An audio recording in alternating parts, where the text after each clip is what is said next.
नमस्कार, आप सभी को बहुत बहुत स्वागत है आपका शिक्षकों की पाठशाला में। अगर आप चैनल पर नए हैं तो चैनल को सब्सक्राइब कर लीजिए, क्योंकि यहाँ पर आपको मिलने वाले हैं मुख्य समाचार।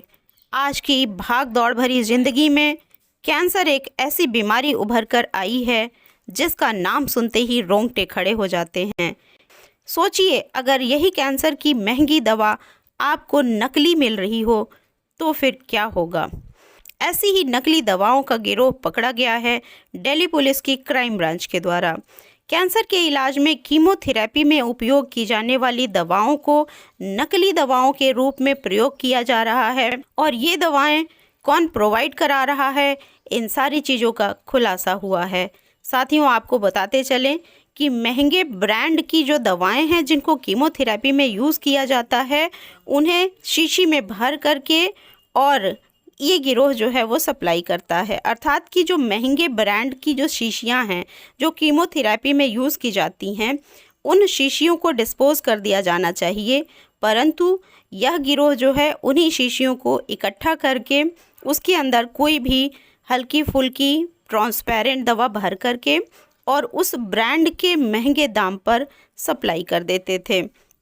साथियों, इनमें से कर्मचारी जो हैं वह किसी जाने माने कैंसर हॉस्पिटल के कर्मचारी भी हैं, तभी इस गिरोह का कार्य हो पाता है। कैंसर के इलाज में 9 ब्रांड की दवाएं हैं जिनको कि पकड़ा गया है, और इनकी कीमत लगभग 4 करोड़ रुपए भी बताई गई है। खाली शीशी में नकली दवाएं भर करके और कैंसर के इलाज में इसको इस्तेमाल किया जा रहा था। साथियों, इसे खरीदने से पहले मरीज और उसके संरक्षकों को मोटा पैसा खर्च करना पड़ता है, और यह पैसा वे नकली दवा के ऊपर खर्च कर रहे हैं, इसकी उन्हें भनक तक नहीं होती है। दिल्ली पुलिस ने नकली दवा बेचने वाले लोगों को पकड़ा है और इनके पास से बहुत सारी जो खाली शीशियाँ, भरी हुई शीशियाँ, पैकेजिंग के आइटम्स इत्यादि बरामद हुए हैं। ये लोग दिल्ली और दिल्ली से बाहर से आने वाले लोग जो कि कैंसर के इलाज के लिए आते हैं, उनको झांसे में लेकर के अपने चंगुल में फंसाकर और उन्हें जो है हॉस्पिटल में भर्ती कराकर इन नकली दवाओं से उनका इलाज करा रहे थे।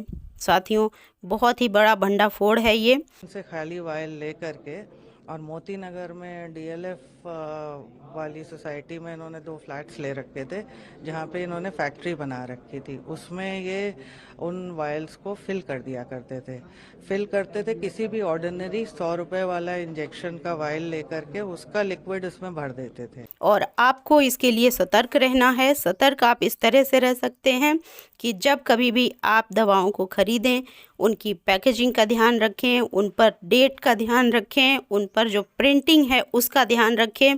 अगर कहीं भी प्रिंटिंग ब्लर है तो वो नकली दवा हो सकती है, कहीं से भी सील में कोई प्रॉब्लम है तो ये सारी चीज़ें आप उस पर देख करके, पढ़ करके तभी कोई भी दवा खरीदें। इनमें आदमी था जो ऑन्कोलॉजी डिपार्टमेंट में कई हॉस्पिटल्स में काम कर चुका है, वो भी इसका एक बहुत इम्पोर्टेंट हिस्सा था, और वो एक मेडिकल टूरिज्म की कंपनी भी चलाता है। तो वो जो फॉरेन से मेडिकल टूरिज्म के नाम पे मार्केटिंग करके वो लोगों को कैंसर का इलाज करवाने के नाम से लेकर के आता था, और उन लोगों को भी वो इस तरह से नकली दवाइयाँ बेच दिया करता था। बोलता था कि डिस्काउंटेड रेट पे आपको सस्ती दवाई दिलवा दूंगा, और वैसी मार्केटिंग करके उनको सस्ते में बेचा करता था। लोग ये सोचते थे कि असली दवाई है, पर वो सारी नकली दवाई होती थी। साथियों, दवा खरीदते समय अगर कहीं से भी आपको ऐसा लगता है कि आप जो दवा ले रहे हैं वह नकली हो सकती है, तो आप अपनी शिकायत को टोल फ्री नंबर 1800111255 पर दर्ज करा सकते हैं। आपको मदद मिलेगी। सावधान रहें, सुरक्षित रहें। Thank you.